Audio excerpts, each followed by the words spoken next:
I found this gorgeous vintage chair at my local thrift store, but I wasn't a fan of the seat cushion. Instead of just recovering it with fabric, I wanted to try something a little more creative. First, I flipped the chair over and used a flathead screwdriver to remove the screws holding the cushion in place. With the cushion gone, it was time to get weaving. One by one, I looped the belts across the frame, weaving them together in a crisscross lattice pattern, pulling each one tight as I went. Once that the frame was fully covered, I trimmed the extra strap ends with scissors.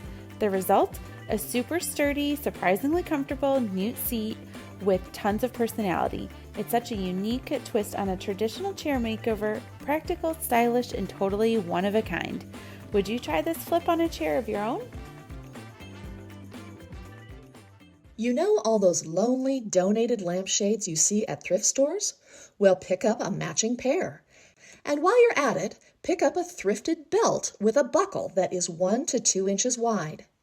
Run a bead of clear glue around the perimeter, take the other lampshade and flip it upside down. Place it on top of the other lampshade and hold it for a few minutes until the glue dries. Take some jute twine and tie the inner hardware of the two lamps together. Give the connected shades a little shake to make sure they are securely connected. Now take the belt and buckle it around the skinny center of the two lampshades. If the belt is too large, simply use a poker or a small screwdriver and create your own hole. Add a little glue to the loose end of the belt and secure it to the rest of the belt. Next, find a thin wood circle disc that is 1 inch or 2 larger than the diameter of the largest opening of a lampshade. If you have a lipped edge on your wood disc, paint the edge with some acrylic paint. Do you have some wallpaper scraps? Now is the time to use them. And peel and stick wallpaper is perfect for this project. Measure the diameter of the wood disc and then measure a piece of wallpaper that is just a little longer than that measurement. Peel off the backing of the wallpaper and apply to the center of the disc. Smooth out any bubbles with your hand or a straight edge. Trim the excess wallpaper that is hanging over the edge of the disc with some scissors. You now have the center covered, but you need to fill in the edges. Take the left side of a piece of wallpaper and splice it into the right empty space on the disc. And vice versa. Take the right side of that same piece of wallpaper and splice it into the left empty space. Most wallpapers are designed so the edges can be easily matched up. Match up the seams, press onto the disc, and smooth out any wrinkles with your hand. Then trim off any excess wallpaper with scissors. Last, place the wallpaper disc on the top of the lampshade base to create a brand new accent table. I found this TV table that's kind of in rough shape. I need to clean it up and sand down any of these rough edges and get a little bit of the shine off there so I can paint it. I'm also using this kind of outdated nightstand. I'm just going to use one of the drawers. I'll first need to take off the handle and the metal hardware on the side. I'm going to clean it up and get any of the residue off of it, sand it down a little bit, and get it ready for paint. I'm painting the folding table a soft gray with a matte finish. This is going to take a couple coats, so I'm just going to do a light coat for now, and then I'll come back and do another light coat. I'm giving the handle, which is kind of this mixture of wood and metal, a nice coat of a metallic bronze color. For the drawer, I am adding a white chalk paint. Because I am adding a light color over a dark color, this is going to take a couple of coats. Again, just using a really light coat, letting it dry for about 20 minutes, and then coming back and adding more coats until I have the coverage that I want. This is going to be an indoor plant stand for me, so there's no need to seal or protect any of these painted pieces. So I'm going to place the drawer right on top of the folding TV stand, and I do need to secure it. This drawer actually slips really nicely right on top of that top of the TV stand, so I'm just going to use some wood glue to adhere it. If you're making one of these at home, you may want to add some screws in depending on how the drawer fits on top of the stand. Now it is ready for plants. So the first thing I'm going to do here is take a thick plastic bag and I'm going to cut it down to size. This is going to line the bottom of the drawer. I want to be able to water my plants, and if any of that water comes out the bottom, it's not going to damage the wood in the drawer. And then the nice metallic hardware adds back on with just the 2 screws. Now it's time to add some plants. This is the fun part. I've gathered up a number of plants from around my house that are going to look really good together. This is a pretty deep drawer, and so I'm using some pieces that'll add some height. So I can put some larger plants in the back and some smaller ones in the front. That was a really simple and straightforward project, making a plant stand out of some thrifted furniture. I hope this inspired you to make one for your home. Grab an old drawer and let's get started. Start by cutting 4 spindles to the size you want for the center legs. Make sure to save the pieces you cut off. Next, attach the spindles using a brad nailer to each corner of the bottom of the drawer. Then, cut a piece of wood the same dimension as the drawer. Lay it on top of the spindles and measure to make sure each spindle is attached in the same way all the way around. Attach using the brad nailer. Next, measure and mark and attach the feet using the pieces of the spindles you cut off previously. Attach these at a diagonal all the way around each foot using the brad nailer. After that, mark the center of each foot and attach a wheel.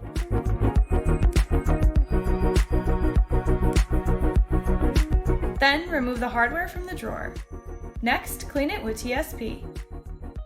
Then, sand all of it smooth, rubbing off the dust with a cloth. After that, prime and paint a color of your choosing. You can also do this step before assembly depending on preference. Reattach the hardware, and that's it! This adorable little bar cart is such a perfect accent to any room.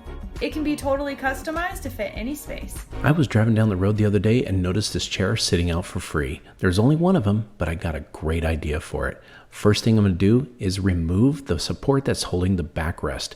It's only 2 screws and it was easy to take off. Next step is to take my oscillator and cut off the back of the backrest.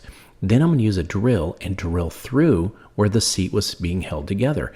I'm going to pull this little plug out, but I want to leave the hole because I've got an idea for it. Next step is to take some 80 grit sandpaper and sand down the top of the seat because I'm going to restain it. Once that's done, I'm going to move up to 220 to give it a nice smooth look. The next step after this is to take what's called a Forstner bit. This Forstner bit, I'm going to match to the same size hole that I already had removed, measure down 5 inches on both sides, and I'm going to start drilling through. A Forstner bit, you don't want to push too hard, but rock back and forth and get a nice, perfect, solid drill size out of it. Once I do this, and then go ahead and clear off the sawdust, it's ready to go. I'm also going to grab a 1/2 inch Forstner bit and start drilling in some pre-marked locations.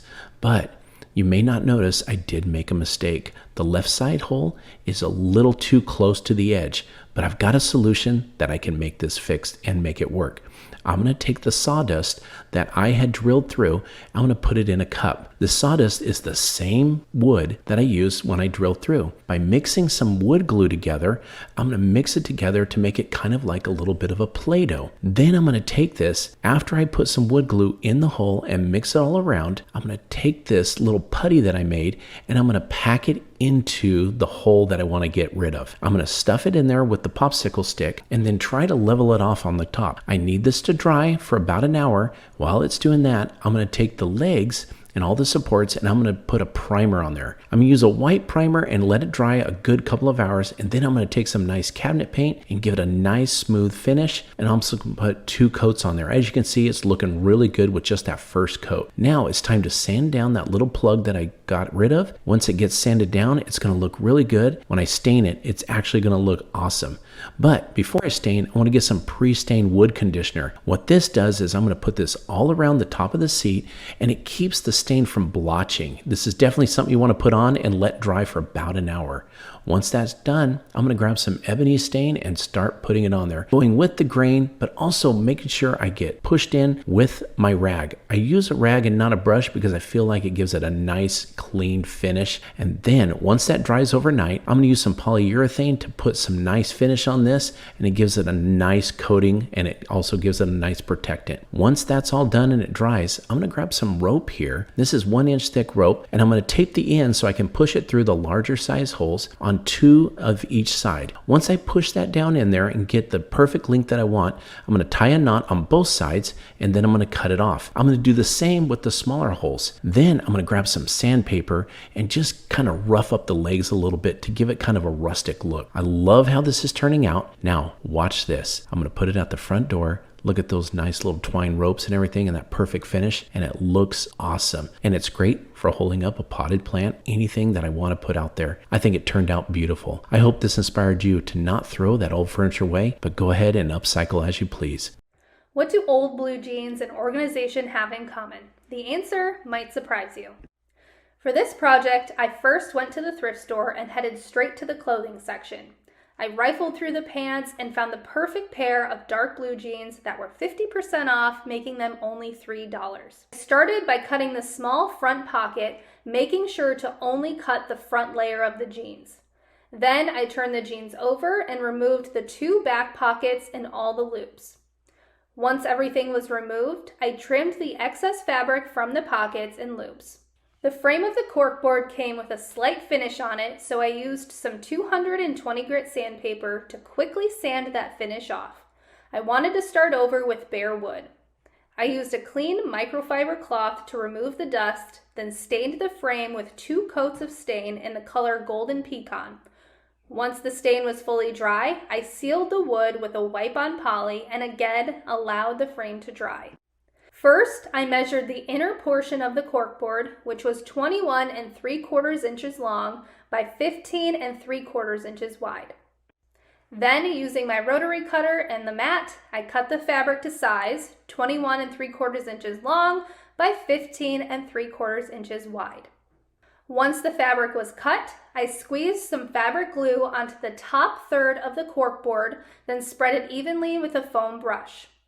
Then I lined the fabric up with the cork portion and applied it to the board, making sure to smooth out any wrinkles. Then I repeated that process for the last 2/3 of the board. Once the fabric was secured, I used a flat tool to push any excess fabric under the wooden frame for a more seamless look. The next day, I first attached the hanging hooks that came with the board to the back of the wooden frame. I flipped the board over and started playing with the position of the jean pockets. Once I was happy with the placement, I used some gold pins I got on Amazon to secure them to the board. Then it was time to decorate with my kids' trinkets, medals, and ribbons from school, and some souvenirs they got on a recent trip. Now my kids have a super cute organizer for their room that can grow with them. I hope this tutorial inspired you to get creative with some old jeans to make your very own blue jean organizer. I picked up these chairs on Marketplace and they're in bad shape. First thing I want to do is get rid of the webbing for the seats. I can either rip them off or use a knife to cut them, and they're easy to take off. Once I do cut them across the middle, I can just unravel them and they actually pop right out with these plastic pieces. Next, it was a mess, so I had to clean it off. A good squirt with the water hose on both of them will get it all the cobwebs and everything off. Next, it's time to paint. Now, when using spray paint, I want to make sure I use a little bit a coat first. Not too thick. I don't want any runs. It's easier to do 2 or 3 little coats than one big one with some runs. Once I get it all painted with a good quality paint, the next thing I went to a 1x3 board. This is a pine board, easy to cut. I measured it bigger than the seat that I wanted because what I'm going to do is place it across the seats from front to back with a little bit of spacing so that if it rains, the water will get through. Then I marked it and set my saw at a 2.5-degree bevel. Once it's marked, I'm going to cut it on the mark on each side to give it that slight bevel. Then when I got it on the seats, I'm going to mark them in the middle where the metal rod is. What I need to do is drill just a tiny little hole, not too deep, just a tad, just like that, get it sanded. And then what I'm going to do once it's sanded is it needs some staining, and best to use a high quality stain. Once I do this, I'm going to put it on a rag. I don't actually use a brush because I feel like using a towel gets a better penetration on the wood grain. If I put too much, I'm going to spread it out on another piece, but I will go back and wipe off any extra. I got to make sure I get all the way down the sides too and on the ends, and if it needs a second coat, do that. Once it's all stained, I'm going to set it on the chair and get it in the right position I want, and then I'm going to use what's called self-tapping screws. These have a little drill bit on the end. I will go through the little notch that I put on there with the drill bit, give it a drill, and then it eventually takes hold and goes on the seat.